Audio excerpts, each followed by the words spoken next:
आज एउटा कविता भन्न गइरहेछु म। देश बचाउन मन लाग्छ। मेरो देशभित्र सलबलाइरहेका पाखण्डीहरूको गलामा 108 रुद्राक्षको लगाम कसिदेऊ।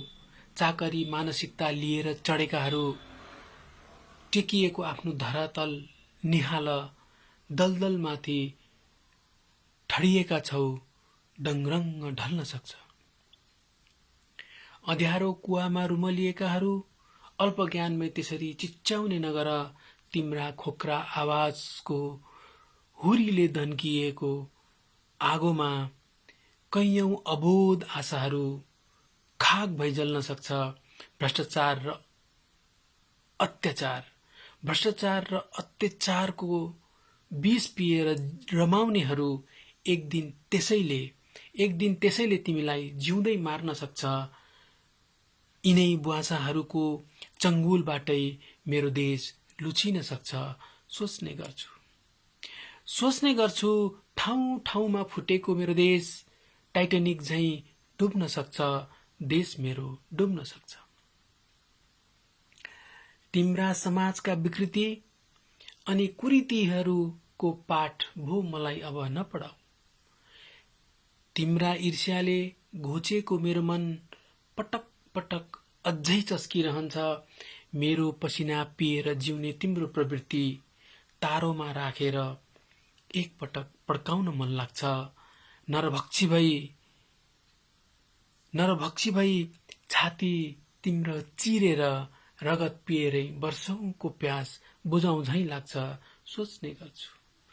सोच्ने गर्छु अरिङ्गालको झुण्डबाट चटक्क मेरो देश कसरी छुटाउँ झैं लाग्छ। देश मेरो फसे झैं लाग्छ।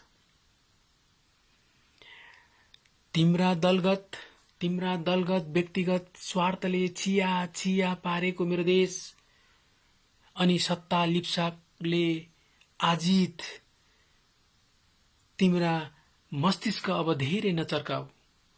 नकुदाऊ मेरा पाइलाहरू, नदेखाऊ मरुभूमिका मृग तृष्णा मलाई। नकुदाऊ मेरा पाइलाहरू, नदेखाऊ मरुभूमिका मृग तृष्णा मलाई।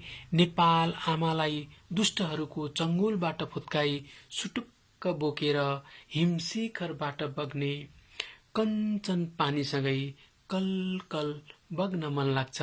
प्रातःकालको पन्छीहरूको संगीतसँगै मन्द पवनको स्पन्दनमा उनैको काखमा निदाउन मन लाग्छ।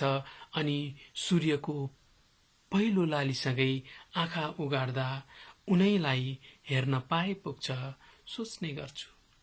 सोच्ने गर्छु दुष्टहरूबाट देश कसरी बचाउँ झैं लाग्छ। ग्वाम्लाङ्ग अँगालो मारेर मेरो देश जोगाउन मन लाग्छ। मेरो देश बचाउन मन लाग्छ।